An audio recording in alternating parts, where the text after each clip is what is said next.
როგორ ამარაგებს საქართველო რუსეთს ამერიკული და ევროპული ავტომობილებით, რომელთა შეყვანა რუსეთში აკრძალულია. მასშტაბები ყოველწლიურად იზრდება. ფორმალურად საქართველო 2023 წელს სანქციებს შეუერთდა და რუსეთში დასავლური წარმოების ავტომობილების რეექსპორტი აკრძალა. ამის მიუხედავად ავტომობილები კვლავ გადის რუსეთში საქართველოდან და ამის მტკიცებულებები არსებობს. სანქციების ამოქმედებიდან დღემდე თითქოს ბევრი სქემაა ამხილებული, რომლითაც საქართველო რუსეთს აკრძალული პროდუქციით ამარაგებს. თუმცა ის სქემა, რომელზეც ჩვენ დღეს მოგიყვებით, სრულად განსხვავებულია. მისი გენიალურობა მის სიმარტივეშია. ეს ფაქტობრივად სქემაც არ არის.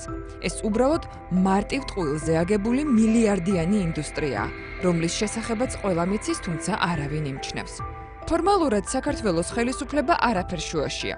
რეალურად კი რუსეთს კვლავ ეხმარება იმ პრობლემების მოგვარებაში, რომლებიც აგრესორ სახელმწიფოს საერთაშორისო სანქციებით შეექმნა. ჩვენ მოგიყვებით, რა მარტივად იყენებს რუსეთი საქართველოს სანქციების გვერდისავლისთვის.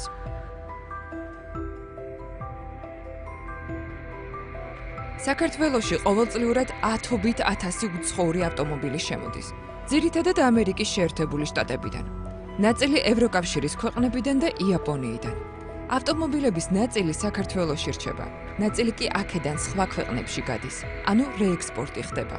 ასე იყო წლების განმავლობაში. საქართველოდან ავტომობილებით მარაგდებოდნენ მეზობელი ქვეყნები, აზერბაიჯანი და სომხეთი. საქართველოდან ავტომობილები გადიოდა უკრაინაშიც. დიდი ცვლილებები ბაზარზე 2022 წლიდან დაიწყო. მიზეზი უკრაინაში რუსეთის სრულმასშტაბიანი შეჭრა და ომი გახდა. ცვლილებები იმდენად მასშტაბური აღმოჩნდა, რომ დღეს ავტომობილების რეექსპორტი საქართველოს ექსპორტში 37%-ს შეადგენს. 2024 წელს საქართველოდან თითქმის 2,5 მილიარდი დოლარის ღირებულების ავტომობილები გავიდა. ფორმალურად არც ერთი მათგანის რეექსპორტი რუსეთში არ მომხდარა.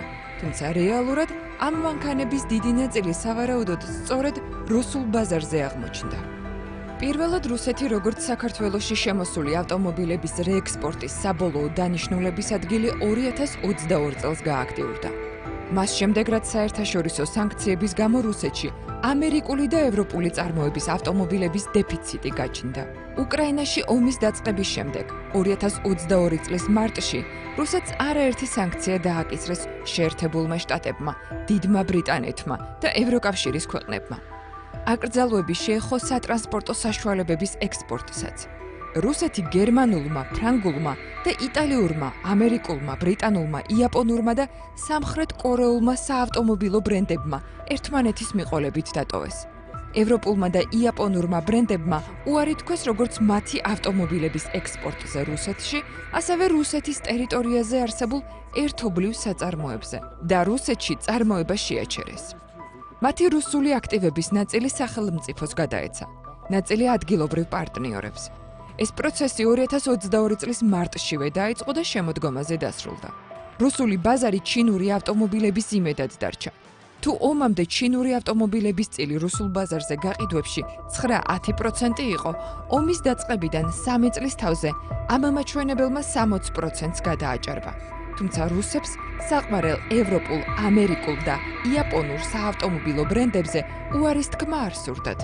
სწორედ აქ ჩაერთო საქმეში ეგრეთ წოდებული პარალელური იმპორტი. ცვლილებებს მალევე აუღეს ალღო საქართველოში, მის მეზობელ სომხეთში და რუსეთის მეზობელ ყაზახეთში. 2022 წელს საქართველოში ავტომობილების იმპორტი წინა წელთან შედარებით თითქმის გაორმაგდა. ორჯერ გაიზარდა ავტომობილების რეექსპორტი. მას შემდეგ სწრაფი ტემპით ზრდა დღემდე არ შეჩერებულა. ოფიციალურად 2022 წელს საქართველოდან პირდაპირ რუსეთში სულ 67 მილიონი დოლარის ღირებულების მსუბუქი ავტომობილების რეექსპორტი მოხდა. თუმცა ავტომობილები საქართველოდან რუსეთისკენ შემოვლითი გზებითაც დაიძრა. პირველ რიგში სომხეთის გავლით. Нам сегодня привезли несколько контейнеров автомобилей. საქმეში ჩაერთო ყაზახეთიც. საქართველოდან ავტომობილების რეექსპორტი წინა წელთან შედარებით გაორმაგდა და 456 მილიონი დოლარიდან 905 მილიონ დოლარამდე გაიზარდა. ყაზახეთი და სომხეთი ევრაზიის ეკონომიკური კავშირის წევრები, ანუ ერთიანი საბაჟო სივრცის ნაწილი არიან რომელშიც რუსეთიც შედის. ეს იმას ნიშნავს, რომ სომხეთში და ყაზახეთში განვაჟებული მანქანების ხელახალი განვაჟება რუსეთში შეყვანისას საჭირო აღარ არის. სომეხმა, ყაზახმა და რუსმა დილერებმა საქართველოდან ავტომობილების რეექსპორტის ბიზნესში აქტიური ჩართვა დაიწყეს. ბოლო წლებში ქართულ თუ უცხოურ მედიაში არაერთი ჟურნალისტური გამოძიება და სტატია მიეძღვნა საქართველოდან შემოვლითი გზებით მესამე ქვეყნების გავლით რუსეთში სანქცირებული, ძვირადღირებული ავტომობილების გაყვანის საკითხს, რომელთა ექსპორტი რუსეთში აკრძალული იყო. 2023 წელს საქართველოს ფინანსთა სამინისტრო აცხადებდა, რომ საქართველოში იმპორტირებული ავტომობილების 99% არის ან მეორადი, ან ახალი, მაგრამ იაფი. შესაბამისად, ევროკავშირის შეზღუდვა საქართველო-რუსეთის ავტომობილების ვაჭრობაზე დიდად არ აისახებოდა. საქართველოს ოფიციალური სტრუქტურები შემოვლითი გზების გაკონტროლებასა და სანქციებისაგან თავის არიდებასთან დაკავშირებულ ეჭვებზე რეაგირებას საკუთარ კომპეტენციად არ თვლიდნენ. საქართველოდან ავტომობილების რეექსპორტი კი სწრაფი ტემპით იზრდებოდა და 2023 წელს უკვე 2 მილიარდ 126,000 დოლარს გადააჭარბა. 2023 წლის პირველ 7 თვეში საქართველოდან უშუალოდ რუსეთში 65 მილიონი დოლარის ჯამური ღირებულების 4,840 ერთეული ავტომობილი გაიგზავნა. თუმცა ბევრად მასშტაბური ზრდა მოხდა ყაზახეთის და სომხეთის მიმართულებებზე. სწორედ 2023 წელს შემოდის საქმეში კიდევ ერთი ქვეყანა, რომელიც მანამდე საქართველოს სავაჭრო პარტნიორთა სიაში რთულად იძებნებოდა. ეს ქვეყანა ყირგიზეთია, რომელიც მოულოდნელად საქართველოს ერთ-ერთი მთავარი საექსპორტო პარტნიორი გახდა. ყირგიზეთში საქართველოდან ავტომობილების რეექსპორტმა 2023 წლის დასაწყისიდან ზრდა დაიწყო. წლის ბოლოს კი ეს ქვეყანა საქართველოდან ავტომობილების რეექსპორტში პირველ ადგილზე აღმოჩნდა. ამ პერიოდში საქართველოში მნიშვნელოვანი ცვლილება მოხდა.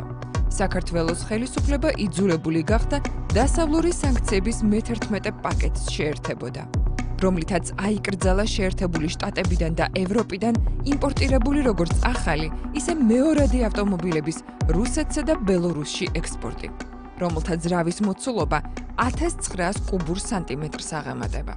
ასევე აიკრძალა ყველა ელექტრონული და ჰიბრიდული ავტომობილის რეექსპორტი.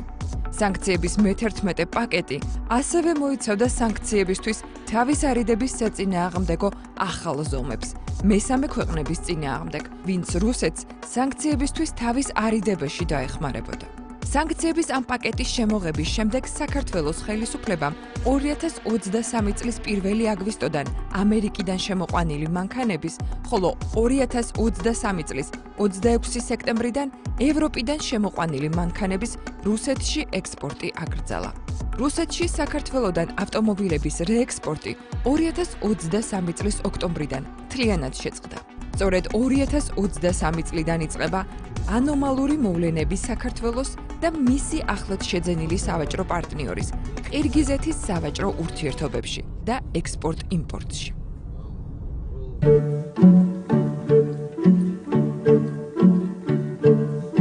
ყირგიზეთი, ქვეყანა შუა აზიაში, პოსტსაბჭოთა რესპუბლიკა 7,200,000 მოქალაქით. მსოფლიოს ერთ-ერთი ყველაზე ღარიბი ქვეყანა. მუშპ ერთ სულ მოსახლეზე აქ საშუალოდ წელიწადში $2,200. ყირგიზეთი 192 ქვეყნის სიაში ამ მხრივ 152 ადგილზეა.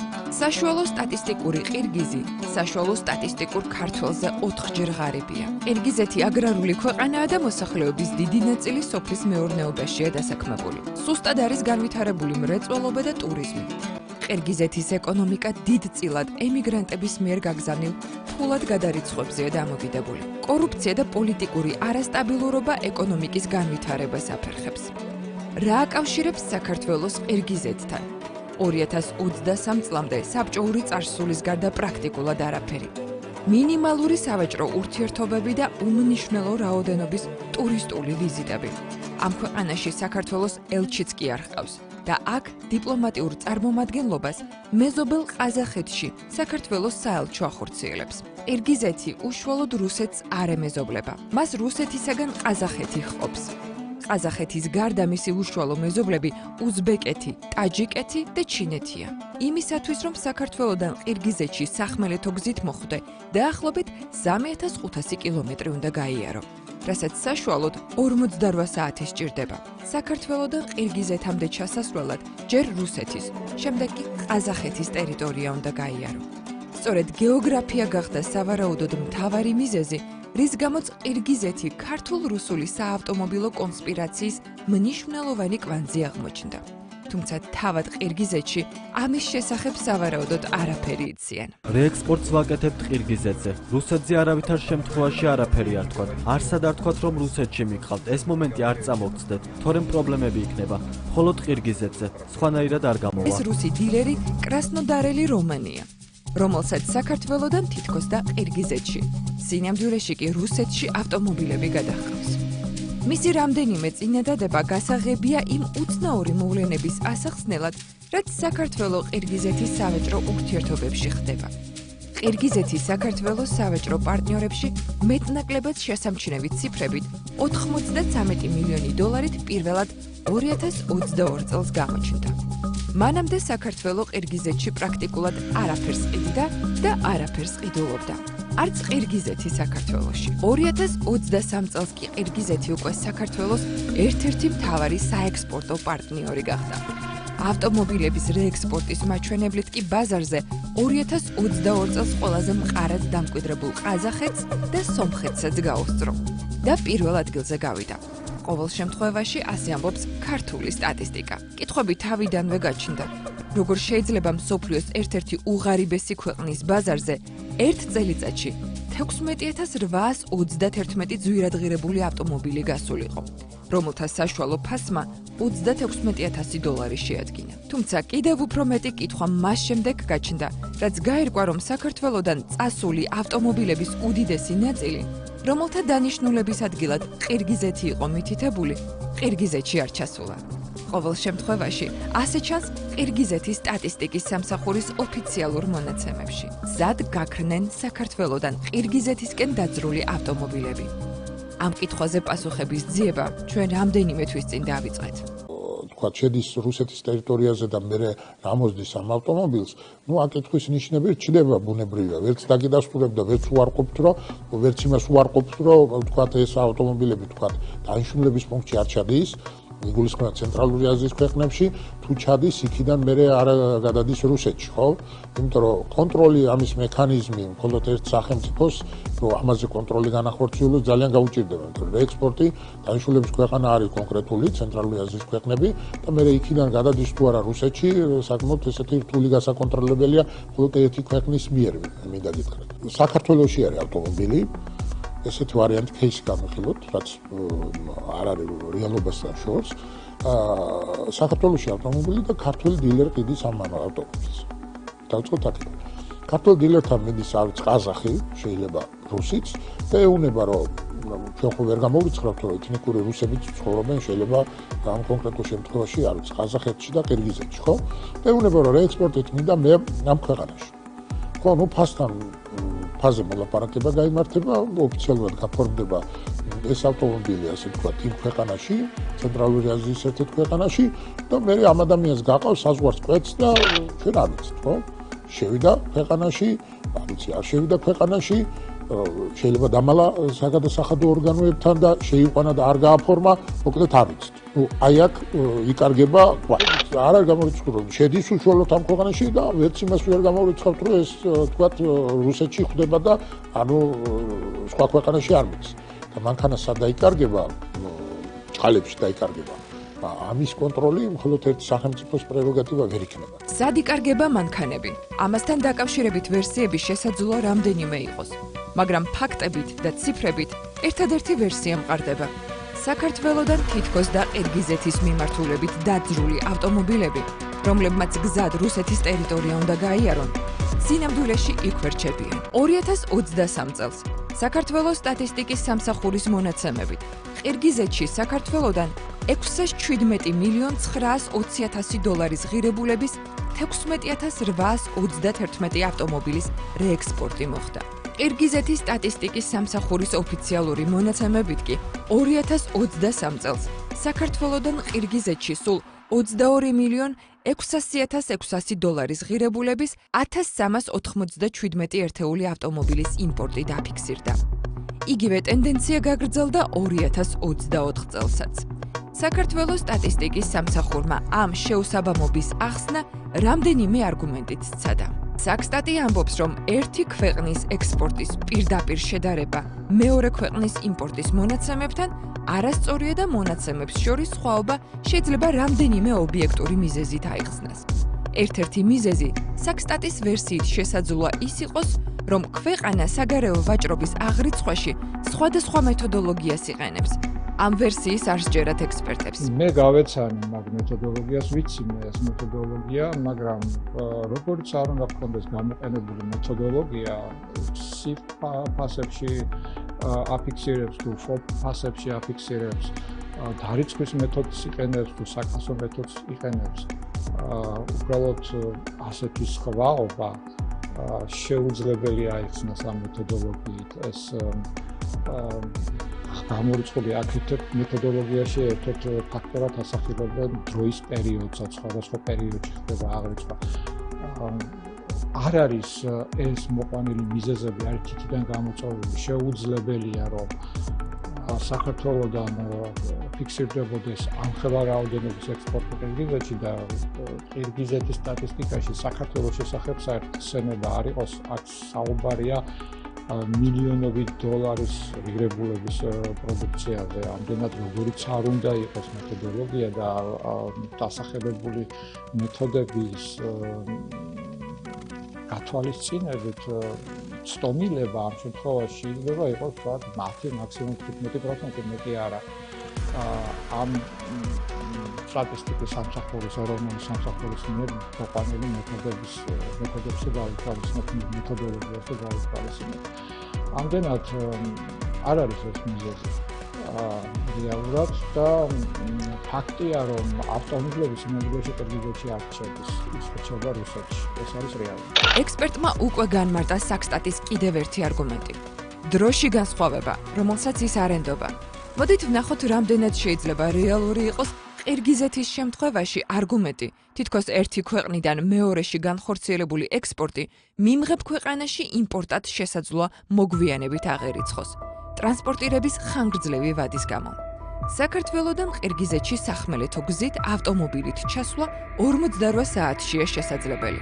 ყოველ შემთხვევაში ასე ამბობენ ის დილერები, რომლებსაც მართლაც მიჰყავთ ავტომობილები ყირგიზეთში. და ამის დამადასტურებელი ვიდეოები ონლაინ პლატფორმებზეც იძებნება. თუმცა 2023 წელს თითქოს და საქართველოდან ყირგიზეთში წასული 617 მილიონი დოლარის ღირებულების ავტომობილები ყირგიზეთში დღემდე არ გამოჩენილა. არც 2023 წელს და არც 2024 წელს. ცდომილება საქართველოდან ყირგიზეთში ექსპორტირებულ და ყირგიზეთში საქართველოდან იმპორტირებულ ავტომობილებს შორის 2024 წელსაც აუხსნელად დიდი იყო.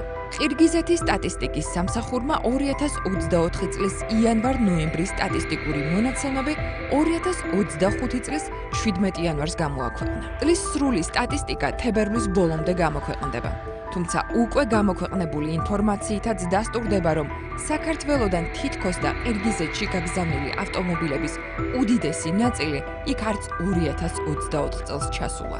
ყირგიზეთის სტატისტიკის მიხედვით 2024 წლის 11 თვეში საქართველოდან ყირგიზეთში სულ 61.235.600 დოლარის ღირებულების 5.440 ერთეული ავტომობილი შევიდა. არადა ქართული სტატისტიკით 2024 წელს საქართველოს ყირგიზეთის საავტომობილო მეგობრობამ ყველა რეკორდი მოხსნა.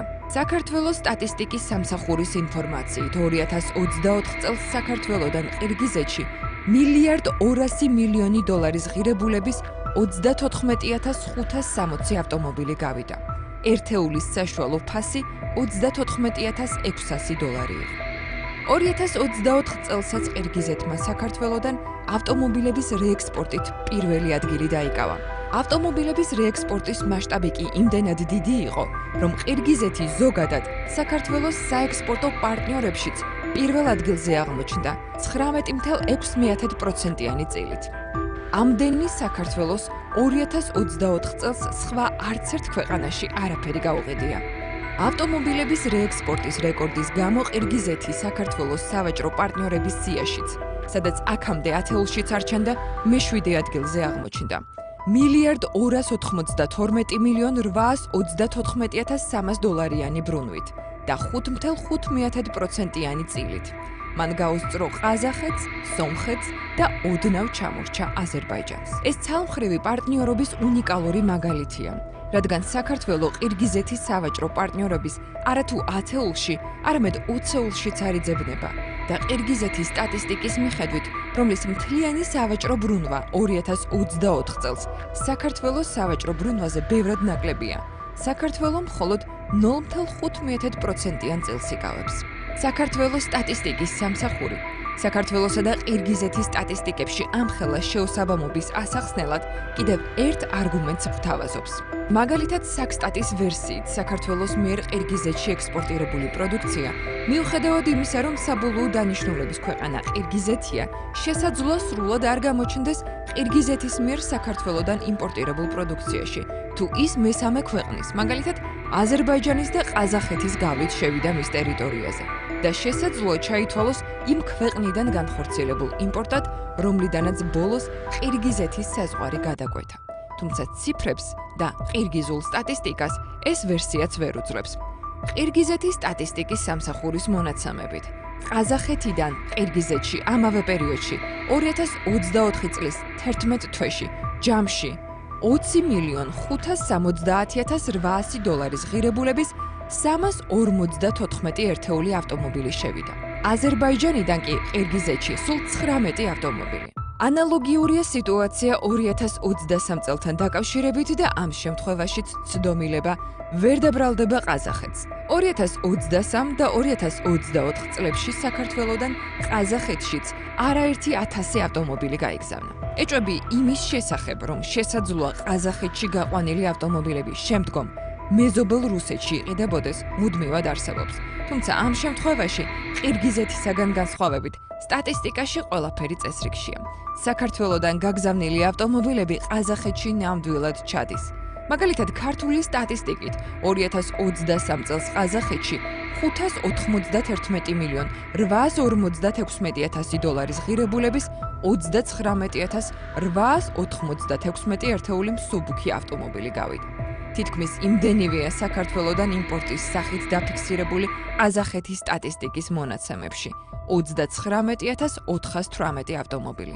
სხვაობა სულ 478 ავტომობილია, რაც მართლაც შეიძლება დროში აცდენით აიხსნას. სტატისტიკის ეროვნული სამსახურის მოყვანილი მონაცემები შეიძლება ჩაითვალოს მხოლოდ ირიბ მტკიცებულება, თუმცა ეს ირიბ მტკიცებულება იმდენად მყარია ჩემში როგორც ეკონომისტში, რომ ფაქტობრივად ეც არ იწევს ის, რომ რეალურად ეს არის დღეს საქართველოში ეკონომიკური ზრდის მამოძრავებელი ძალა, რეალურად საქართველო არის ერთ-ერთი ქვეყანა, რომელსაც კარგად იყენებენ, კარგად ტვირთავენ ამ საქმისათვის, რომ ფაქტობრივად ესეთი ტვირთები მოხდეს რუსეთის ტერიტორიაზე. რა ხდება რეალურად და სად იკარგება საქართველოდან ყირგიზეთში წასული ავტომობილები?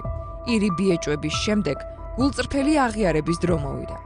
გულწრფელ აღიარებას კი იმ რუსი დილერებისაგან მოისმენთ, რომლებსაც მარტივი ეშმაკობის გამოყენებით და სანქციების გვერდისავლით საქართველოდან ავტომობილები რუსეთში გაჰყავთ. ყველას მოგესალმებით. მე რობერტი ვარ. ახლა დეკემბრის თვეა, უკვე ზამთარი დადგა. ეს იმას ნიშნავს, რომ ავტომობილების ახალი საინტერესო შემოთავაზებები გამოჩნდა, რომლებიც შეგვიძლია საქართველოდან რუსეთში ჩამოვიყვანოთ. ქართულ საავტომობილო ბაზარზე რუსი დილერები აქტიურად 2022 წლიდან გამოჩნდნენ. ისინი საკუთარ აუდიტორიაზე ღიად მუშაობენ სოციალური ქსელების მეშვეობით. ღიად უკეთებენ შეთავაზებას რუსეთის მოქალაქეებს და ავტომობილების მიწოდების პირობებსაც დეტალურად აცნობენ. იმისთვის, რომ მომხმარებლის ნედობა მოიპოვონ, მათ ხშირად უწევთ ყველა ფინანსური თუ ლოჯისტიკური დეტალის განმარტება. მათ შორის იმის ახსნა, რომ რუსეთში საქართველოდან პირდაპირი რეექსპორტი აკრძალულია და პრობლემების თავიდან ასაცილებლად დოკუმენტებში მიმღებ ქვეყნად რუსეთი არ უნდა ფიქსირდებოდეს.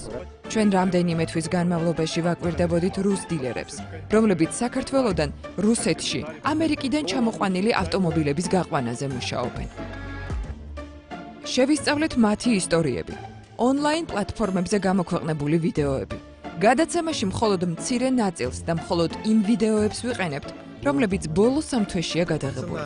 ყველა დილერის ბოლოდროინდელი ისტორიები და მარშრუტი დაახლოებით ერთი და იგივეა. მასშტაბები და სტაჟი განსხვავებული. ერთ-ერთი მათგანი, რომელიც დეტალურად განუმარტავს საკუთარ აუდიტორიას, როგორ უნდა აერიდონ პრობლემები თავიდან, დავით გრეულია. მან YouTube არხი 2023 წლის სექტემბერში გახსნა. ანუ მას შემდეგ, რაც რუსეთში, ამერიკიდან და ევროკავშირიდან საქართველოში იმპორტირებული ავტომობილების რეექსპორტი აიკრძალა. მას შემდეგ მან 18,000-ზე მეტი ხელმომწერი დააგროვა. 164 ვიდეო ატვირთა, სადაც თავის აუდიტორიას აცნობს ავტომობილებს, რომელთა შეძენაც მათ საქართველოს გავლით შეუძლიათ შეერთებული შტატებიდან. ერთ-ერთ ბოლოდროინდელ ვიდეოში ის დეტალურად ხსნის, როგორ ხდება სანქციებისაგან თავის არიდება.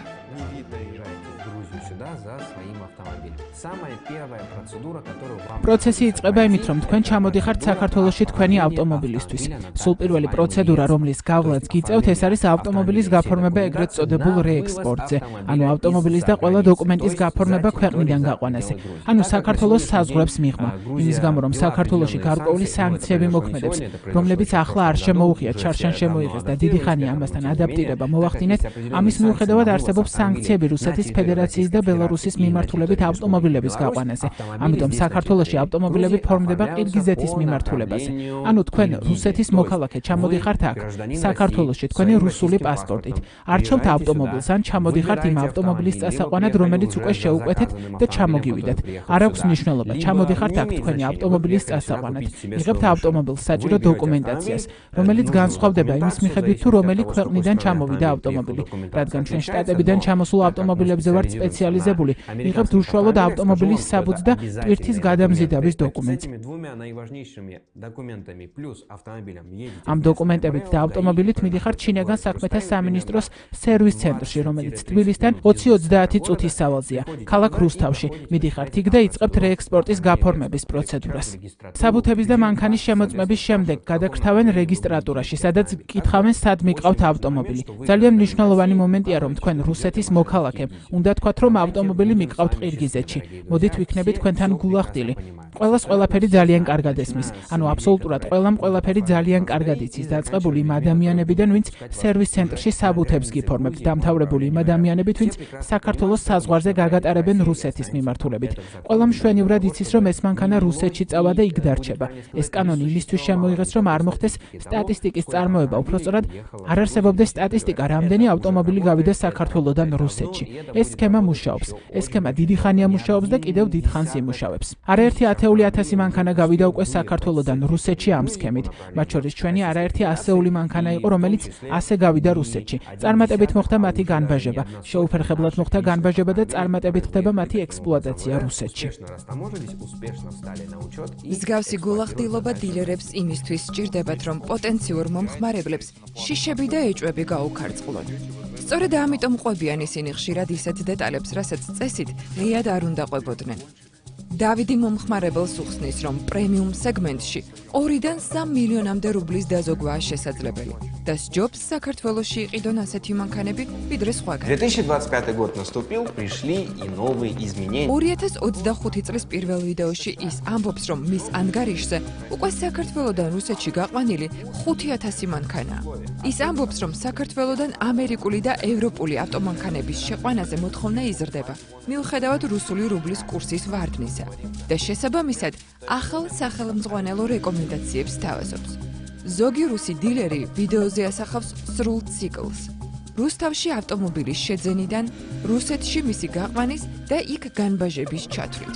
ეს ვიდეო ექსკურსები მათ აუდიტორიისთვის იმის სადემონსტრაციოდ სჭირდებათ, თუ რა დანახარჯებს უკავშირდება ეს პროცესი და რომ მათ მიერ მოთხოვნილი საბროკერო მომსახურების თანხა გაწეული შრომის ადეკვატურია.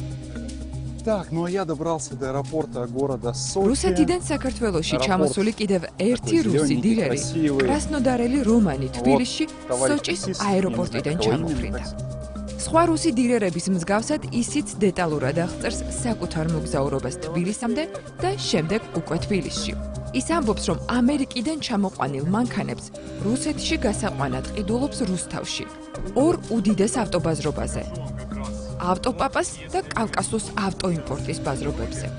ის ამბობს, რომ რუსეთში მანქანების წასაყვანად თბილისში ხშირად ჩამოდის. თბილისში ჩამოფრენილ რომანს პარტნიორები ხვდებიან, უკვე შერჩეული მანქანებით, რომლებიც რუსეთში გასაყვანად მზადდება. რომანი ამბობს, რომ მანქანას დაზიანებულ დეტალებს რუსეთში შეურემონტებენ. ღამის გათევის შემდეგ ის რუსთავის ავტობაზრობაზე მიდის, მანქანის გასაფორმებლად. ამბობს, რომ ეს მანქანა კავკასუსისგან იყიდა. ყველა საბუთს მათგან აიღებს მისი პარტნიორი ჯამინი. თვითონ კი ნომრების ასაღებად მიდის. რის შემდეგაც რეექსპორტი უნდა გააფორმოს. აქვე აძლევს მთავარ რჩევას, მათ, ვისაც საქართველოდან რუსეთში მანქანის გაყვანა უნდა. ეს რჩევა იმდენად მნიშვნელოვანია, რომ ამ საყოველთაოდ ცნობილ საიდუმლოს დილერი საკუთარ ვიდეოს დიდი ასოებით წარწერის სახით ურთავს. ტიტრი მაყურებელს ატყობინებს, რომ საქართველო რუსეთის წინააღმდეგ სანქციებს შეერთებულია და რუსეთის ფედერაციაში საქართველოდან მანქანების პირდაპირი შეყვანა აკრძალულია. ამიტომაც ამბობენ, თითქოს მანქანა ყირგიზეთში მიჰყავთ, სინამდვილეში კი რუსეთში მიდიან. თითქოს არ შეიძლება, მაგრამ შეიძლება, წერია ვიდეოზე. ხომ გახსოვთ, რეექსპორტს ვაკეთებთ ყირგიზეთზე. რუსეთზე არავითარ შემთხვევაში არაფერი არ თქვათ. არსად არ თქვათ, რომ რუსეთში მიგყავთ. ეს მომენტი არ წამოგცდეთ, თორემ პრობლემები იქნება. მხოლოდ ყირგიზეთზე, სხვანაირად არ გამოვა. რომანმა საქართველოდან ამ ვიზიტისას ორი მანქანა გაიყვანა. ერთს თვითონ მართავდა, მეორეს მისი პარტნიორი ჯამინი. ვიდეოზე აღწერილია მთელი გზა ლარსის სასაზღვრო გამშვებ პუნქტამდე, რომელსაც რუსი დილერები, როგორც წესი, უპრობლემოდ გადიან. შემდეგ რუსეთის ტერიტორიაზე გადასვლა და ის თუ როგორ იწყება მანქანის განბაჟების პროცედურები უკვე რუსეთის ტერიტორიაზე. აქ მანქანა სპეციალურ ფასიან ავტოსადგომზე გადადის. დილერი საბაჟო დოკუმენტებს აბარებს, რომლებსაც რამდენიმე საათში უბრუნებენ. მანქანა უკვე რუსეთის ტერიტორიაზეა რეგისტრირებული. ამის შემდეგ, როგორც რომანი ამბობს, ავტომობილი საბუთებიანად ახალ მეპატრონესთან მიდის და საბოლოო განბაჟება იქ მოხდება, სადაც ახალი მეპატრონია ჩაწერილი. ამ კონკრეტულ შემთხვევაში მანქანები არხანგელსკში იგზავნება. კრასნოდარელი რომანი მეწყვილე ჯამილთან ერთად მანქანებით კრასნოდარში ჩადიან. თვითონ იქვე რჩება. ჯამილი კი გზას აგრძელებს არხანგელსკისკენ. იქ მანქანას ახალ მეპატრონეს ჩააბარებს და მეორე მანქანის წასაყვანად ისევ კრასნოდარში დაბრუნდება. ბოლოს რომანი კიდევ ერთხელ უხსნის აუდიტორიას, რომ ამერიკიდან საქართველოს გავლით მანქანის ჩაყვანა პრობლემა არ არის და მთავარია თანხა გადაიხადონ. მთელი პროცესისთვის რომანს 2 დღე დასჭირდა. რუსი ავტომომხმარებლებისთვის შეერთებული შტატებიდან ჩამოყვანილი მანქანების მიწოდების ბიზნესი სულ უფრო მეტ რუს დილერს იზიდავს საქართველოში. მათი რაოდენობა მუდმივად იზრდება. საქართველოში სულ უფრო მეტი რუსი ჩამოდის ამ საქმიანობისთვის. ერთ-ერთი მათგანია დენის კორაბლოვი, რომელმაც ახალ წლამდე 3 დღით ადრე დადო ახალი ვიდეო თავის YouTube არხზე, სადაც ამბობს, რომ საქართველოში საქმიანობის დაწყებას აპირებს. მისი YouTube არხიდან ჩანს, რომ ბოლო 1 წელია რუსეთში, ძირითადად ჩინეთიდან და შუა აზიის ქვეყნებიდან შეჰყავს მანქანები. ახლა კი გადაწყვეტა ბიზნესი საქართველოში დაიწყოს და რუსეთში ავტომობილები პირდაპირ აქედან გაიყვანოს. Всем привет. ყველას მოგესალმებით. უკვე მეორე თვეას საქართველოში ვართ. ახლა ქუთაისიდან მივდივართ თბილისში, რომ ლოგისტიკურ კომპანიას შევხვდეთ და მათთან გავაფორმოთ ხელშეკრულება პირდაპირ მიწოდებაზე, რომ შევძლოთ ჩვენ თვითონ შევისყიდოთ ავტომობილები და საქართველოდან თქვენ გამოგიგზავნოთ. შევივლით ავტობაზრობაზე. წინა გამოშვებაში კონკრეტული მანქანები ნაკლებად გაჩვენეთ. უბრალოდ განაცხადი გავაკეთეთ, რომ აქ ვართ. ამ გზას ვამუშავებთ, პარტნიორებს ვეძებთ. დღეს შევეცდებით მეტი მანქანა გაჩვენოთ, ასე რომ წავიდეთ, დავათვალიეროთ. ამის შემდეგ ქართულ-რუსული ავტომარშრუტის ახალბედა დილერი რუსთავის ავტობაზრობაზე მიდის და საკუთარ აუდიტორიას იქაურ ვითარებას და შეთავაზებებს აცნობს. ამ ახალბედა დილერისაგან განსხვავებით საქართველოდან რუსეთში ავტომობილების ექსპორტში დიდი სტაჟი აქვს რუსეთის მოქალაქე ანტონ ბაიბურსიანს, რომელიც ამ ბიზნესის და სოციალური ქსელების ნამდვილი ვარსკვლავია. Всем привет, дорогие друзья, вы на YouTube-канале Антон Бай. ის ყველა სოციალურ ქსელში და არხზე ანტონ ბაის სახელით არის რეგისტრირებული. ყველაზე აგრესიული მარკეტინგით გამოირჩევა და სავარაუდოდ ყველაზე მეტ ავტომობილსაც ყიდის საქართველოდან რუსეთში. ის მომხმარებელს პრემიუმ კლასის ავტომობილებს სთავაზობს ამერიკიდან, როგორც ახალს, ისე მეორადს. რუსთავის ბაზრობაზე საკუთარი ოფისი აქვს და ამ ბიზნესის პულსზე უდევს ხელი. ყოველ შემთხვევაში ასე აჩვენებს საკუთარ აუდიტორიას. ის თვითონაც ყიდულობს ავტომობილებს ამერიკულ აუქციონებზე და საქართველოში შემოყავს რუსეთში გასაგზავნად. გარდა ამისა, კლიენტებს რუსთავის ბაზრობაზე უკვე ჩამოყვანილ ავტომობილებსაც სთავაზობს. რაბახობს, რომ ყოველთვის ყველაზე მაგარ ფასში იგდებს ხელში ავტომობილებს.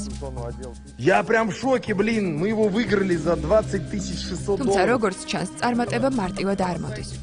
ანტონ ბაისაც სხვა დილერების მსგავსად მუდმივად უწევს იმის მტკიცება, რომ შრომა ღირებულია და კლიენტისგან მოთხოვნილი მომსახურების თანხა გამართლებული. სხვა დილერებთან შედარებით ის უფრო თავშეკავებულია იმ სქემის ახსნა განმარტებისას, რომლითაც საქართველოდან რუსეთში მანქანების რეექსპორტი ხორციელდება. და არც იმას აკონკრეტებს, უთითებს თუ არა ისიც სხვების მსგავსად საბუთებში დანიშნულების ადგილად ყირგიზეთს. თუმცა ფაქტია, რომ ის საქართველოდან გაყვანილ მანქანებს რუსეთში განაბაჟებს და ამას მისივე ვიდეოში აღწერს. Я поеду лично растамаживать этот мустанг, куда я поеду, не нравится. Я поеду. მე თვითონ წავალ ამ მუსტანგის განსაბაჟებლად სტავროპოლში საბაჟოზე და ვნახავთ რამდენი დამიჯდება საბაჟო დეკლარაცია. ყველაფერს გაჩვენებთ როგორ ხდება და თვითონ ნახავთ რამდენი დამიჯდება დეკლარაციით განბაჟება. რომ იცოდეთ რა მიჯდება. თითქოს მოვიგე 20600-ად თუ 20300-ად. პლუს ჩამოყვანა ესა, ისა. მოკლედ, ყველაფერს ზუსტად გაჩვენებთ. პლუს გზა, საბროკერო, უზრუნველყოფა, ყველაფერი. აი ამ ფასებზე ვინც წერს რომ სინამდვილეში ეს ყველაფერი უფრო იაფიჯდება. ბიჭებო, ეს ფასები ყველაფერს მოიცავს გასაღების ჩაბარებით. ხომ გესმით რომ ახლა პირდაპირ რეექსპორტი არ არის. ეს ყველაფერი აი ასე შემოვლითი გზით უნდა გაკეთდეს. და აქ ეს ყველაფერი ჩამოთვლილია და დათვლილია, რომ ერთიანი თანხა ნახოთ. ამიტომ დაუკვირდით, აქ ყველაფერია. გზა, უზრუნველყოფა, დოკუმენტების გაფორმება, რა აღარ შედის. ამიტომ ზედმეტი კითხვები არ გინდათ. ყველაფერი ნორმალურად არის და გასაგებია. ანტონ ბაი YouTube-ზე ვიდეოებს მუდმივად აქვეყნებს. ამ კონკრეტულ 2 საათიან ვიდეოში კი, რომელიც სავარაუდოდ 2024 წლის ოქტომბრის ბოლოს და ნოემბრის დასაწყისშია გადაღებული, დეტალურად აღწერს საკუთარ მარშრუტს რუსთავიდან რუსეთამდე, სტავროპოლამდე, სადაც საბოლოოდ მის მიერ აქედან წაყვანილი 2 ავტომობილი განბაჟდა. მარშრუტი ტრადიციულია: რუსთავის ავტობაზრობა, ლარსის საბაჟო გამშვები პუნქტი. შემდეგ კი ვლადიკავკაზი, სადაც რუს დილერებს ავტოსადგომი აქვს. იქვე სარემონტო სახელოსნოები, სადაც საჭიროების შემთხვევაში დაზიანებულ მანქანებს არემონტებენ. ვლადიკავკაზში ტრადიციულ პროცედურას გადის. საბუთებს აბარებს, მანქანა დროებით ავტოსადგომზე გადაჰყავს და რამდენიმე საათში იღებს გამზადებულ საბუთებს, რაც იმას ნიშნავს, რომ მანქანა უკვე რუსეთის ტერიტორიაზე დარეგისტრირდა. ამის შემდეგ ანტონ ბაი სტავროპოლში მიდის, სადაც მანქანის განბაჟების პროცესს იწყებს. თუმცა პრობლემები ექმნება. განბაჟებაში იმაზე მაღალ ფასს იხხოვენ, ვიდრე ელოდა.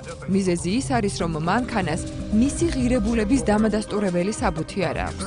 მისი ფასის დადგენა გაჭირდა და სპეციალური ექსპერტიზა გახდა საჭირო მანქანის მდგომარეობის შესაფასებლად. ანტონ ბაი ვიდეოში ყვება, რატომ შეექმნა პრობლემა და რატომ არ აქვს მანქანის ღირებულების დამადასტურებელი საბუთი. აქ ის ქართულ-რუსული ავტოექსპორტის ერთ-ერთ მთავარ ნიუანსს ამხელს. ავტომობილების შეძენაში რუსებს ქართველები ეხმარებიან და ფორმალურად ამერიკაში მანქანის შემძენები ისინი არიან. ანტონ ბაი კი მათ ნაღდ ფულს უხდის. შესაბამისად, საბუთიც ვერ ექნება. მოკლედ, ერთკვირიანი ვაჭრობა მებაჟეებთან დასრულდა. ყველაფერი დეტალურად გავიარეთ, შევთანხმდით, რომ მანქანას ექსპერტიზაზე დავტოვებ. მოკლედ, ჩემი 1,350,000-დან 1,550,000 რუბლზე ავედით. 200,000 რუბლის დამატება მომიწია და ბოლო-ბოლო მანქანა განაბაჟეს. არადა ამბობდნენ, რომ ეს ქართული საიტია და იქედან უნდა აიღოთ ფასი, მაგრამ რაღაც ამერიკული საიტიდან აიღეს და გამოთვალეს მანქანის ღირებულება, $32,000 და აქედან გამოთვალეთ განბაჟების ღირებულება. თუმცა მე ვთვლი, რომ ეს არასწორია. ახლა კიდევ ერთი მუსტანგი მოდის ლურჯი ფერით. ის საერთოდ $14,000 მოვიგეთ აუქციონზე და იმას აუცილებლად გაუშვებ პირდაპირ ექსპერტიზაზე. მოკლედ, ფასებთან დაკავშირებით რთული სიტუაციაა. მებაჟეებისთვის ყველაზე მთავარი საბუთი, რასაც ითხოვენ, არის მანქანის ღირებულების გადახდის დამადასტურებელი საბუთი. არადა ხომ ყველას გვესმის, რომ მანქანის ჩამოყვანა მხოლოდ ქართველის სახელზე შეგვიძლია და ქართველებს ქეშს ვუხდით. ყველა მანქანის ღირებულების გადახდა ქეშით ხდება. მოკლედ, ბევრი ნიუანსია. თავარია როგორღაც განვაბაჟეთ. ახლა მანქანას გამოვიყვან და მერე შეიძლება უფრო დეტალურად აგიხსნათ ყველაფერი. საბოლოოდ ანტონ ბაიმ რუსულ საბაჟოზე მორიგება მოახერხა. განბაჟებული მანქანა სტავროპოლიდან სოჭში წავიდა. ანტონ ბაიკი საქართველოში დაბრუნდა და რუსი მომხმარებლისთვის ლუქს კლასის ავტომობილების შეთავაზებას განაგრძობს.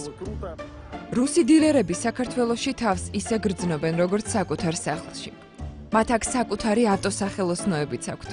ამერიკაში შეძენილ დაზიანებულ მანქანებს აქვე არემონტებენ და ამ პროცესს დამკვეთს ღიად აჩვენებენ. კომპანია ავტოდესკი, რომელსაც საკუთარი ვებგვერდიც აქვს, რუს მომხმარებელს ყველანაირ მომსახურებას სთავაზობს. ზუსტად 5 წუთში ავტობაზრობა ავტოპაბადან ჩვენი ავტოსადგურია, სადაც ვამოწმებთ და ვარემონტებთ ავტომობილებს. შეგიძლიათ ნახოთ 1 სადგომი, 2 სადგომი, მესამე. ამ წეებიც გვაქვს. მეგობრებო, მოდით შევიდეთ ჩვენს სამღებროს საამქროში. ნახოთ რა ხდება. აქ ვამზადებთ ავტომობილებს და სამღებრო კამერებში ვღებავთ. ვისაც უნდა ხარისხიანად გაარემონტოს თავისი ავტომობილი, ჩვენ მოგმართეთ. ონლაინ პლატფორმებზე ყირგიზ ავტოდილერებსაც შეხვდებით. ვისაც საქართველოდან ავტომობილები მართლაც ყირგიზეთში მიჰყავთ. საკუთარი მოგზაურობის ვიდეოებს ისინიც აქვეყნებენ. ამ ვიდეოებში მართლაც ჩანს, როგორ გადიან ისინი გზას საქართველოდან რუსეთის და ყაზახეთის ტერიტორიის გავლით ყირგიზეთამდე, რასაც დაახლოებით 48 საათი სჭირდება. ყირგიზული ბაზრისთვის ისინი შედარებით იაფფასიან ავტომობილებს არჩევენ. მათი მასშტაბები მოკრძალებულია, ისევე როგორც ყირგიზეთის სტატისტიკა, რომელიც საქართველოდან ყირგიზეთში რეალურად შესული მანქანების რაოდენობას ასახავს. როგორც ნახეთ, რუსი დილერები ქართულ ბაზარზე თავისუფლად საქმიანობენ. როგორც ჩანს, ისინი ვერ ხედავენ საჭიროებას განსაკუთრებულ კონსპირაციას მიმართონ. რუსებს საქართველოდან ავტომობილების გასაყვანად რთული სქემების მოგონება აღარ სჭირდებათ. უბრალოდ საჭიროა საქართველოში ავტომობილის დანიშნულების ადგილად ყირგიზეთი მიუთითო. შესაძლოა ამითაც აიხსნება, რომ 2024 წელს ექსპორტის სტატისტიკაში სომხეთის წილი შემცირდა. რთული შემოვლითი გზების გამოყენება საჭირო აღარ არის, როცა შეგიძლია საბუთში ერთი ჩანაწერით საქმე გაიმარტივო. როგორც თვითონ ამბობენ, ყველამ ყველაფერი კარგად იცის, თუმცა მთავარი ფორმალობის დაცვაა. ანუ ავტომობილის დანიშნულების ადგილად ყირგიზეთის მითითება. რეალურ მარშრუტზე პასუხისმგებლობას კი ქართული სახელმწიფო იხსნის. ისევე როგორც იმ ფაქტზე, რომ საქართველოდან წასული ავტომობილები რუსეთში ხვდება და ამით სანქციების გვერდის ავლა ხდება, რის გამოც საქართველოს შეიძლება მეორადი სანქციები დაეკისროს. როგორც თავად რუსი დილერები ამბობენ, ისინი ქართველების დახმარებით მუშაობენ. ამ ბიზნესის ნამდვილ ვარსკვლავად ქცეული ანტონ ბაის აღიარებიდან კი ჩანს, რომ ნაყიდ ავტომობილებს თავიდან ქართველებზე აფორმებენ. სხვაგვარად ისინი შეერთებული შტატების აუქციონებზე მანქანების შეძენას, ჩამოყვანას და საბუთების გაფორმებას ვერ შეძლებენ. ჩვენ დავინტერესდით, რა როლი აქვთ ამ ბიზნესში ქართველებს და რა გავლენა მოახდინა შეცვლილმა რეალობამ ქართველ ავტოდილერებზე. ამ ბიზნესით საქართველოში წლების განმავლობაში ათასობით ადამიანი ირჩენდა თავს. ამიერკავკასიაში ჩვენ ვიყავით ერთ-ერთი ხაბი ავტო-გაყიდვების სფეროში. მხოლოდ ჩვენ შეგვეძლო ამის ჩვენ ქართველებს შეგვეძლო ვეყიდა, გავეკეთებინა და რაღაცა პასტამატით მე გავეკიდა ეს მანქანები და ელემენტარულად ოჯახები გვეჩინა რა. ამაზე ზუსტად დიდი ოშკების აგებაზე არ არის საუბარი და ამან ძალიან ჩაგვაჩაანოს ყველა ქართველი დილერი და ფაქტიურად აი სამსახურო დატოვა. ჩვენი ქართველი ადამიანები არ ჭირდებათ და დაჟე ბევრისგანაც გამიგია, რომ ანუ დამცინავად რო უთქვიეთ, რომ თქვენ ქვეყანაში, თქვენივე საკუთარ ქვეყანაში, თქვენივე ბიზნესი აგახიეთო. ამ ბიზნესს რამდენიმე მოთამაშე ჰყავს. კომპანიები, რომლებიც ამერიკულ აუქციონებზე ავტომობილების შეძენას და ლოჯისტიკას უზრუნველყოფენ საქართველოში ავტომობილის შემოყვანის და საბუთების მომზადების ჩათვლით. გარდა ამისა, ქართველი დილერები, ათასობით ადამიანი, რომლებიც წლების განმავლობაში ამ ბიზნესით თავს ირჩენდნენ. ირკვევა, რომ ავტომობილების ექსპორტ-იმპორტის ბუმის და რეკორდული ზრდის მიუხედავად ამ ბიზნესში ჩართული ქართველი დილერების დიდი ნაწილი დღეს გაკოტრების პირას არის მისული. აი იმ რგოლიდან, ლოგისტიკური რგოლიდან, რასაც ქვია ავტოიმპორტი, ხო, ჩამოდის ქვეყანაში იმპორტი და მერე ექსპორტით გადის ჩვენ ქვეყნიდან სხვა ქვეყნებში, მესამე ქვეყნებში გადის. ხო, აი იმ ლოგისტიკური რგოლიდან ამოვარდა ეგრეთ წოდებული დილერები, ქართული დილერები, რომლებიც უშუალოდ ვაჭრობენ რუსთავის ბაზრობაზე. ორი პოზიციაა დილერების და კომპანიების. ამიტომ ჩვენ არ ვართ ასოციაცია როგორც კომპანიებისთვის, ასევე დილერებისთვის. ხო, თუმცა ჩვენი პოზიციაც აქვს ამასთან დაკავშირებით.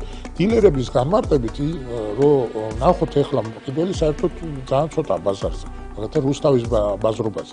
მაშინ, როდესაც გაფორმებაზე და რეექსპორტზე ძალიან ბევრი ადამიანი ტრიალებს მომსახურებს აგენტებს. მათი განცხადებით ისინი ამოვარდნენ და საკმაოდ დიდ კონკურენციას უწევენ ყირგიზი და ყაზახი დილერები. ეს გარკვეულწილად პრობლემას ქმნის, მაგრამ კომპანიები ამაში პრობლემას ვერ ახედავენ. აი ისეთ მასიური ხასიათი არ აქვს ამას, რომ ქართულ ბაზარს პრობლემა შეუქმნას და მით უმეტეს ქართულ კომპანიებს შეუქმნას რაღაც პრობლემა.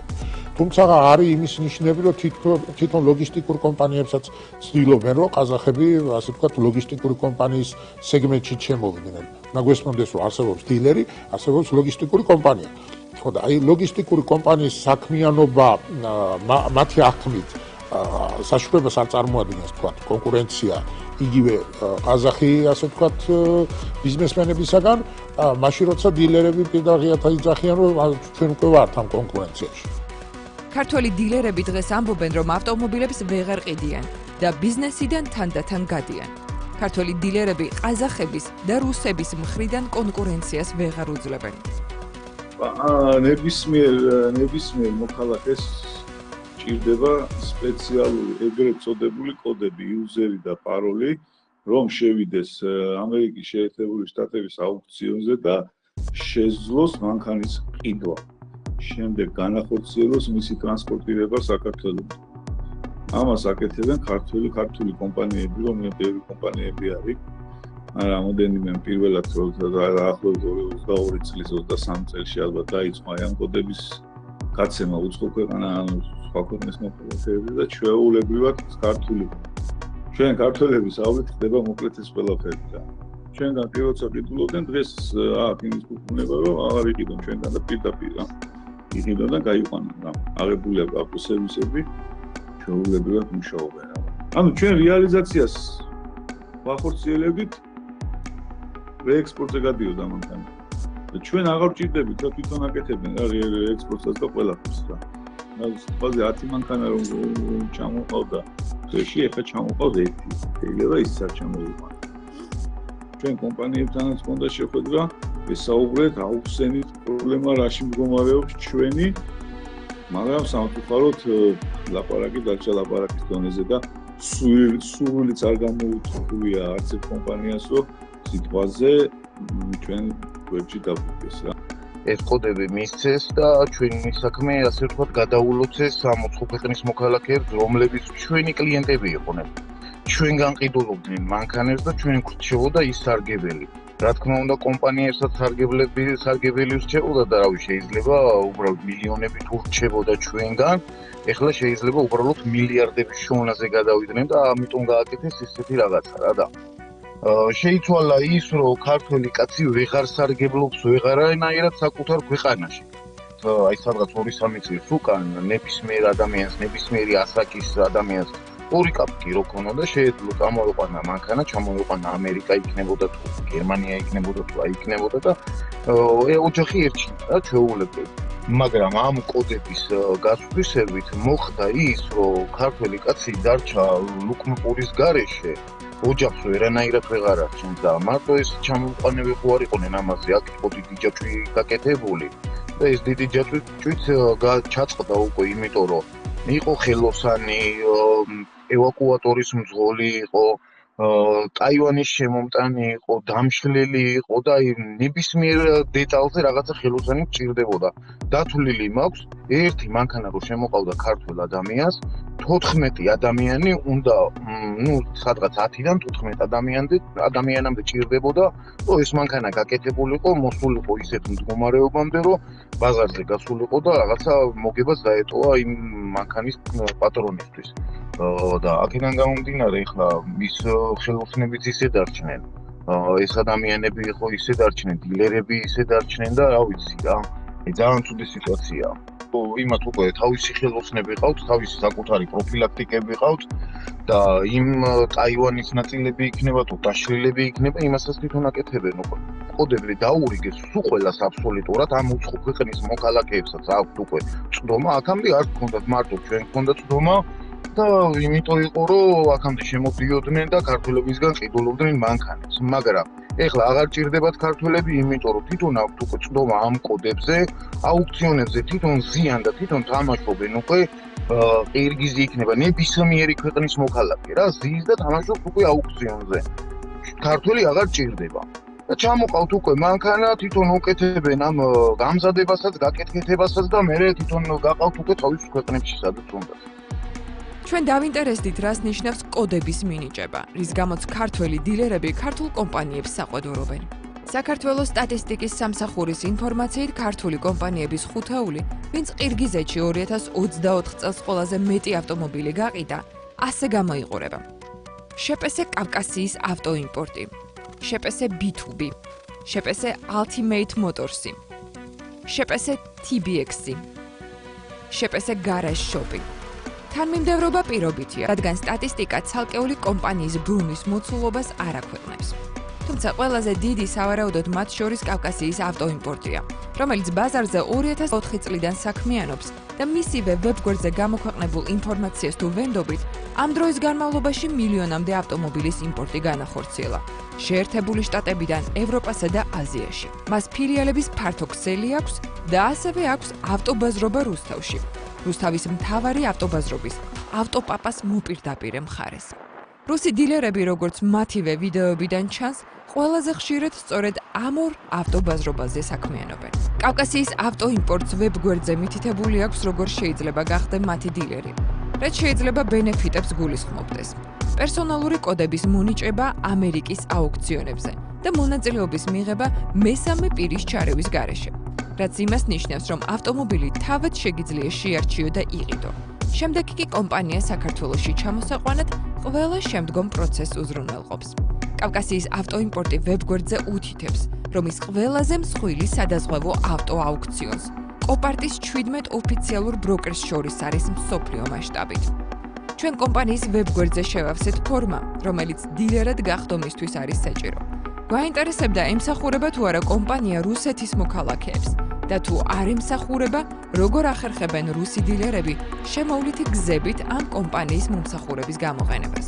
კავკასიის ავტოიმპორტის თანამშრომელი ზურა ფორმის შევსებიდან რამდენიმე დღეში დაგვეკავშირდა. მასთან საუბრიდან გაირკვა, რომ რუსებისთვის დაწესებული აკრძალვა ფორმალობაა და ამ აკრძალვის გვერდისავლა შესაძლებელია. მეგობარს უნდა ჩამოყვანა მეც მასთან ერთად ვარ რაღაცა ბიზნესის დაწყება გვინდა და როგორც გავიგე რაღაცა კოდია საჭირო ამისთვის, რომ მოგვენიჭოს მე მგონი.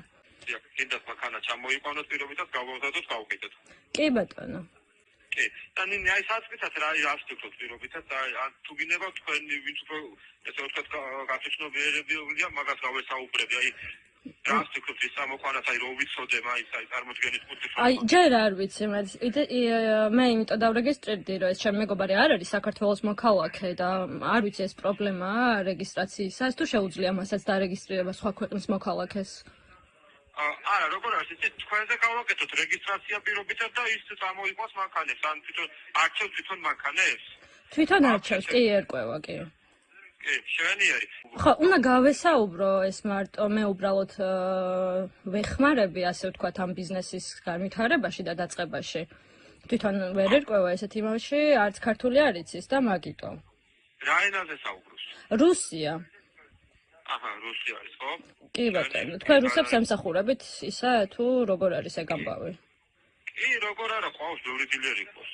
რუსები, ხო? იცით როგორ არის, ნინი აკეთებენ, აი როგორც ეხა შენ მითხარი, რუსეთის მოქალაქეს უფლება არ აქვს თუ დარეგისტრირდეს ჩვენთან. რეგისტრაციას ვერ აკეთებს, მაგრამ აკეთებენ ქართულს, აი მაგალითად როგორც ეხა თქვენთვის არის ეგ ადამიანი ახლობელი, ხო? თქვენზე კეთდება ეს რეგისტრაცია. აჰა.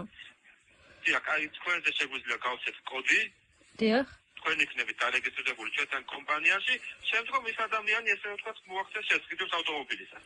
და გამოუყოფთ ორ ექსპერტს, ვის მანქანების შერჩევაში დაეხმარება მოძიებაში დაეხმარება შეარჩევინებს აი კარგ ვარიანტებს, რა იქნება საკიდელი ვარიანტები და ესე ვთქვათ უკვე აი კომუნიკაცია იქნება პირადად ექსპერტებთან. სულელოვანი არის Viber-ი იქნება თუ WhatsApp-ი იქნება ჩვეულებრივად იკონტაქტებს. გასაგებია. რეგისტრაციაში თავგჭირდება თუ ვიცი, არ ვიცი, გააჩნია რა ფასე მანქანას ვფიქრობ, წინასწარ ესეც უნდა კითხო, მაინც და შემოგაქვს $1000 მეშვეობით დეპოზიტის სახით. გასაგებია. კი ბატონო. ამის შემდგომ უკვე ვაკეთებთ თქვენზე რეგისტრაციას, პირადი გვერდი კაბინეტი გიმზადდებათ. გეძლევა ორი ექსპერტი, ერთი მენეჯერი. ეს მენეჯერი ტექნიკური საფუძვების მოგვარებაში გეხმარება. რუსულენოვანი იქნება ეს როგორც ეს მენეჯერიც, ასევე იქნებიან ექსპერტები, ვინც რუსულად საუბრობენ. კი ბატონო. ჩართული იქნება და ახლა უნდა მეცეხად გასვლით იქნება თუ ნებისმიერ საკითხზე მოვთხოვ პირობითაც რომ მენეჯერი შეუცვალოს მენეჯერს ეკითხეთ თუ მოვთხოვ ექსპერტების შეცვლას ექსპერტებსაც ეკითხეთ. ამ სატელეფონო საუბრის შემდეგ ჩვენ კავკასიის ავტოიმპორტის ხელმძღვანელობას განმარტება ვთხოვეთ. რაზეც პასუხად მივიღეთ, რომ კომპანიამ 2022 წლის თებერვლიდან საკუთარი ნებით ძალმხრივად აკრძალა რუსეთის ფედერაციის ტერიტორიაზე ავტომობილების მიწოდება, იმპორტირება ან რეექსპორტი. და კომპანია უარს ეუბნება მომხმარებელს ნებისმიერ სამართლებრივ ან ტექნიკურ დახმარებაზე ავტომობილების რუსეთის ფედერაციის ბაზარზე შემდგომი შეყვანის ან რეექსპორტის საკითხებში. და ეს ყველაფერი ხელშეკრულების სტანდარტულ პირობებშია გაწერილი. კავკასიის ავტოიმპორტმა სტანდარტული ხელშეკრულების შესაბამისი გვერდებიც გამოგვიგზავნა. კომპანიის პოზიციას უცვლელად გთავაზობთ. 2022 წლის თებერვლიდან კომპანიამ საკუთარი ნებით ცალმხრივად აკრძალა რუსეთის ფედერაციის ტერიტორიაზე ავტომობილების მიწოდება, იმპორტირება ან და რეექსპორტი. გარდა ამისა, კომპანია უარს ეუბნება მომხმარებლებს ნებისმიერ სამართლებრივ ან და ტექნიკურ დახმარებაზე ავტომობილების რუსეთის ფედერაციის ბაზარზე შემდგომი შეყვანის ან და რეექსპორტის საკითხებში. ყოველივე ზემოაღნიშნული კი ცალსახად და არაურაზროვნად წინასწარ გაწერილი და გაცხადებულია ხელშეკრულების სტანდარტულ პირობებში. ხელშეკრულებაზე ხელმოწერით მომხმარებელი დამატებით ადასტურებს, რომ თუ ის თავის მხრივ ახორციელებს წინამდებარე ხელშეკრულების საფუძველზე მიღებული საგნის ან და მომსახურების შემდგომ რეალიზაციას, ამგვარი რეალიზაცია განხორციელდება წინამდებარე ხელშეკრულების პირველი პუნქტის შესაბამისად, მათ შორის არ განხორციელდება რუსეთის ფედერაციაში და მესამე პირებთან გაფორმებულ გარიგებებში. ხელშეკრულებებში გათვალისწინებული იქნება ხელშეკრულების პირველი პუნქტით დადგენილი პირობის ანალოგიური დათქმა. გარდა ამისა, კომპანიამ ასევე უარი განაცხადა რუსეთის ფედერაციის მოქალაქეებისთვის ავტომობილების სახელმწიფო რეგისტრაციაზე საბაჟო დეკლარირებასა ან და რეექსპორტის უფლების მიცემაზე. აღნიშნული კეთდება სწორედ იმისთვის, რათა მაქსიმალურად შეიზღუდოს და გამოირიცხოს ავტომობილების რუსეთის მოქალაქეებზე რეგისტრაცია, ან და საბაჟო დეკლარირება და შემდგომში მათ მიერ ავტომობილების რუსეთის ფედერაციაში რეექსპორტი. აქედან გამომდინარე, ცალსახად შეგვიძლია დავადასტუროთ, რომ რუსეთის ფედერაციის მოქალაქეებისთვის ავტომობილების არც სახელმწიფო საკუთრებაში გადაცემას და არც საბაჟო დეკლარირებას და არც რეექსპორტს შეპესე კავკასიის ავტოიმპორტი არ ახორციელებს. რაც შეეხება ჩვენს თანამშრომელთან საუბარს, ის ოდნავ ბუნდოვანია, ტოვებს ინტერპრეტაციის შესაძლებლობას, რაც შეპესე კავკასიის ავტოიმპორტისთვის მიუღებელია. ამ საკითხთან დაკავშირებით თანამშრომლის მიმართ კომპანია გამოიყენებს შინაგანა წესით დადგენილ ღონისძიებას და ის კიდევ ერთხელ გაივლის საჭირო გადამზადებას. სანამ კავკასიის ავტოიმპორტი გაარკვევს, რა დაემართა მის თანამშრომელს და მის გადამზადებას მოახდენს, ცხადია, რომ რუსი დილერები საქართველოდან ავტომობილების რუსეთში გასაყვანად შემოვლითი გზების მოძებნას ახერხებენ. და სავარაუდოდ იგივე სქემები მუშაობს სხვა კომპანიებთან მიმართებაშიც. საქართველოს ხელისუფლება ამ პროცესს არ იმჩნევს. რა მოხდება იმ შემთხვევაში, თუ საქართველოს რუსეთის სანქცირებული პროდუქციით მომარაგების გამო სანქციები დაეკისრება?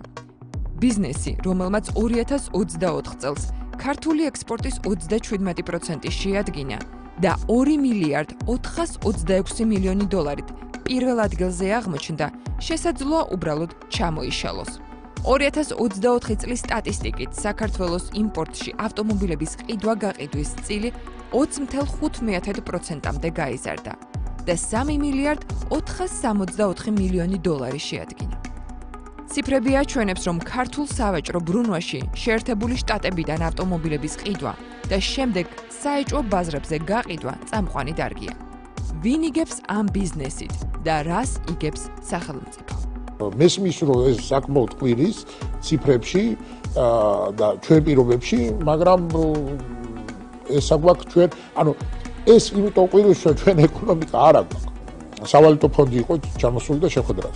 ამ ადამიანებს ვესაუბრებთ, რომ რეექსპორტში პირველ ადგილზე მყოფი დარგს, აქ ისა რა ქვია, ხო, ავტომობილების ჩამოყვანა